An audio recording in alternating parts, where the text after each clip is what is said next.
उपसभापति महोदय जी, अभिनंदन आपका। ये बिल हम क्यों लाए, ये पहले ऑर्डिनेंस था। मैं बहुत सरल भाषा में बता देता हूं, आपका स्वयं का बहुत अनुभव है इस मामले में। भारत के आर्बिट्रेशन एक्ट में माननीय अधीर बाबू इस बात का प्रावधान है कि अगर कोई आर्बिट्रेशन अवार्ड हो गया तो सेक्शन 34 में उसको हम सेट असाइड के लिए एप्लीकेशन देते हैं।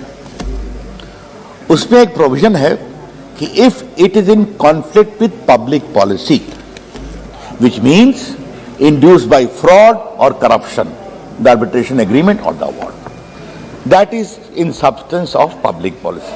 उसमें मोरालिटी का भी जिक्र है। तो अगर अवार्ड को चैलेंज करना है तो ये ग्राउंड हमारे पास है, लेकिन सेक्शन 36 में स्टे का भी प्रावधान है। For stay you don't get automatic stay, you get a stay when you file an application for a stay.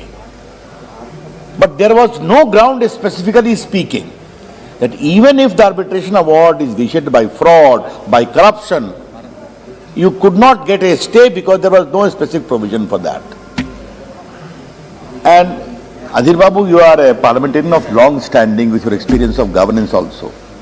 Can we deny that many times arbitration awards, agreement are vitiated by fraud? People get a lot of benefits, then start challenging the award, start enforcing the award, and when you go a little deeper, then you find a lot of layers and layers of corruption.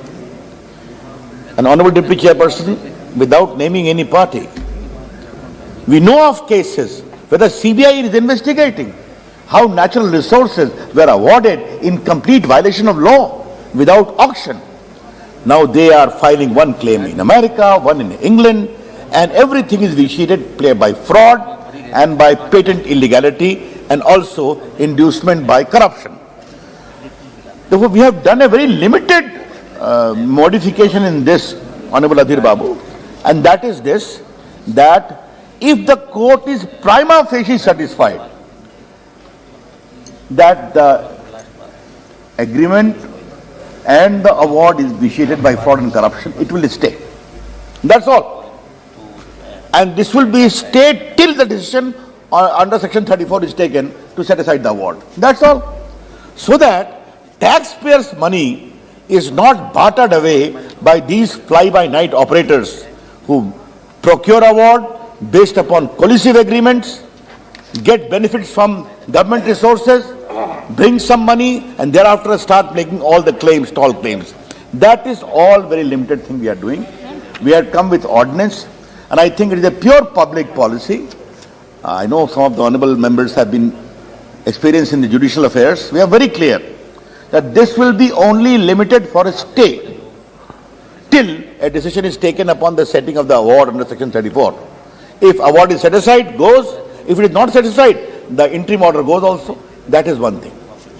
The second amendment is, Honorable Deputy Chairperson, that we had changed the award arbitration ecosystem in the light of Sri Krishna Commission report. We had got a schedule of the qualification of arbitrators to be appointed by the institutions. A view was taken by the eminent member from the judiciary and others, arbitration community, that since you are promoting institutional arbitration, let the Arbitration Council of India by regulation decide as to who will be the arbitrator, what shall be their qualification. And I think it is a very fair feedback we got. Therefore, instead of having scheduled, by regulations the Arbitration Council of India will frame the eligibility etc. of arbitrators. That's all. So these are very two simple amendments which we are bringing. We had to bring it because of ordinance, because of the compelling reason. I see the kind approval and support of the House to approve this amendment. That's all.